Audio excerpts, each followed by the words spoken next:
I don't see the quantum moment as so much a defining new turn in human intelligence.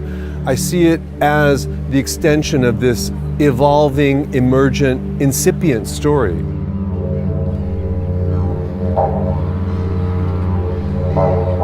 We're challenged now to see how our time, how our age fits into that story.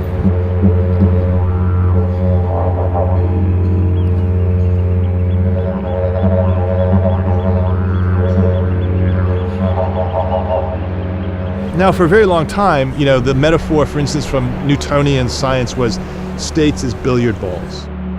Action, reaction. In a military establishment, we can often get stuck in our way of thinking. We need to embrace these new thoughts, these new ideas.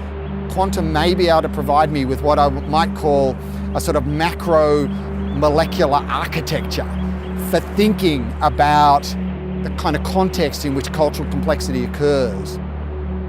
Here we stand at the dawn of an entirely new revolution in a number of ways to do it. The heart of quantum physics is uncertainty. For me, that's how I look at my own identity as well. It's so exciting to be able to be in a place where you can see science being developed. It's so rare. I've been inspired by the profound level of thought. I mean, the thought that raises the hair on your skin. If we start to move into another scientific paradigm, like quantum, that seems, in my mind, a more apt description of the world as it operates now.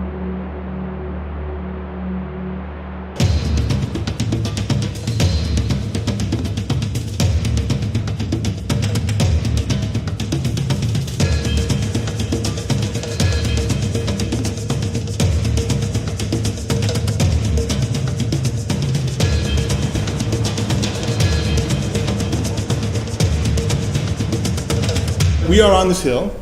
We've assembled what I think to be some of the best thinkers from a very wide spectrum. There's an essence, an imperative to Q, it is speculation. And if you break down the word, it means to observe from a vantage point. We'll see from different vantage points whether or not there are implications for peace and security coming from quantum innovation. This ubiquity of quantum mechanics is kind of underappreciated. The fact is, almost everything around us is powered by our mastery of the most basic phenomena in quantum mechanics. On one level, part of the problem for why quantum hasn't had an effect is because it's very difficult to understand, and that there are multiple possible interpretations and cosmologies that could be associated with the quantum. We can take concepts from quantum physics and apply it to build guidelines that can help create strategies to promote diversity in the physics community. There's a whole host of new capabilities that range from applications in mining and standoff detection for military purposes through to more or less the way we organize society. So the social sciences, for example, would have to take up the concept of the quantum in a really serious way, in a way that restructures the models of the human that they deploy in their models of society, economy, and politics, and so on. Gender plays an important role in my life. It's not something that I can ignore, and it's not something that society ignores either about me. It's not one or the other, it's both. So maybe it's sort of like, wave-particle duality in that sense.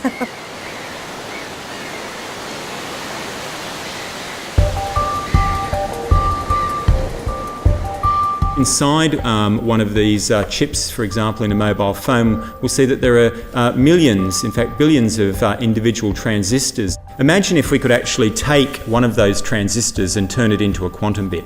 With only 200 logical qubits, the number is larger than all the particles in the universe. Can the laws of quantum physics really apply to the macroscopic? If we build a quantum computer or other sort of very large-scale quantum technologies, then it will be a definitive yes answer to that question. The use of quantum computers to model real physical systems which are by their nature quantum mechanical. This potentially opens huge applications in biotechnology, pharmaceutical development and so on. Quantum teleportation can be achieved with assistance of entanglement. Recently we just able to teleport 2 degrees of freedom.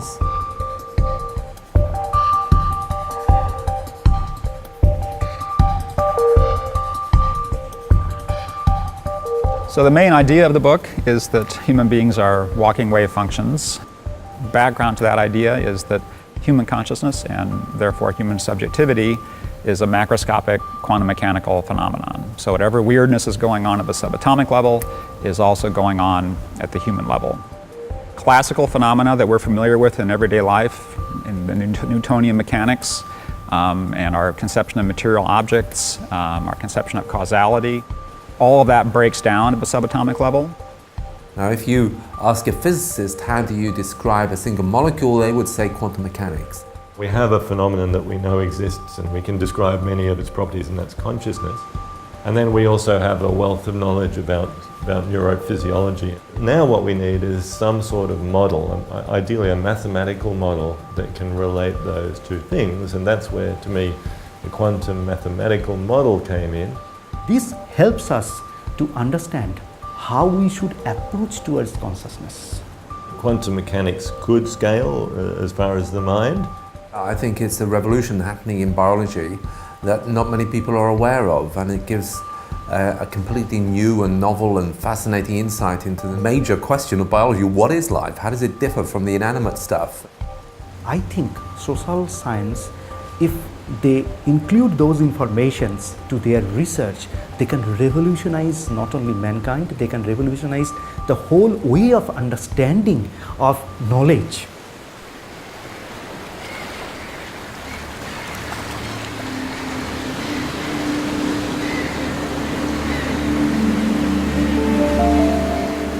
This difference between one set of questions that we want to ask about how quantum mechanics will be exploited, right? What will be sort of the practical applications and possibilities? And that's always been, in some ways, on the other side of the table from those thinkers and speakers who want to see what quantum can unleash, whether metaphorically, analogically, or quite literally in its changing in how reality works. I think art can reveal some things about physics that otherwise might not be able to be expressed as neatly in equations or words. If we think about it in terms of a kind of an emergent human ethic, if we come from everywhere in the sense of that genealogical genetics testifies to, then there may be an emergent human ethic, a right to be anywhere. The role of quantum mechanics is to help not it move along, the stuff out in the world move along, but rather to help us move along in relation to the stuff out in the world. In my art, I am painting reality on top of itself. In a way, my paintings make you doubt what you're seeing in reality. You have to hold these two contradictory states in superposition in your mind at the same time. I'm interested in an account of the trajectory, the arc of those voices, those perspectives, philosophers, poets, musicians, artists, who over time have in one way or another divined aspects, almost in a kind of premonitory way, of the quantum moment that we are inhabiting, a quantum moment that is only 100 years old. If math is a universal language, I think art in a way is the universal language of the strange, expressing things that can't be given in merely letters and symbols and numbers, but in a realm altogether different.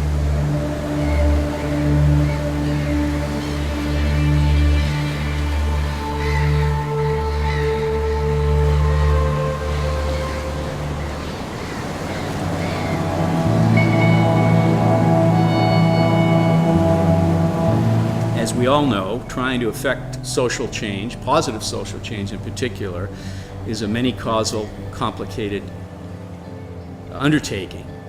I'm struggling to find a way to articulate the energy, the intellectual curiosity, all the ideas presented around this table in a way that will resonate with the very classical framework in which philanthropy operates.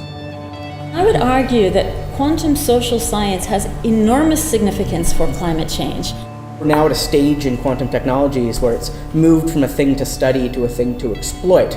And if that's the case, then people are going to want to monopolize these capabilities. Those developing these technologies will determine who is empowered by them. This symposium is an essential attempt to peer into the future, which is very difficult to predict. It's time for not just a quantum revolution, but a quantum social revolution. And I'm really happy to be here to hear all of these different insights.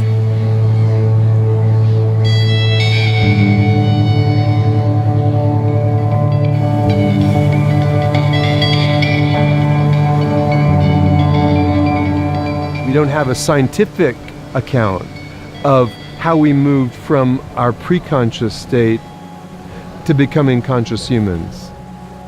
The event horizon of quantum consciousness, in a sense, reproduces that trigger event in our past. We have done it before. We don't know how we did it then. We don't know how it's going to happen in the future. But it's undoubtedly going to happen.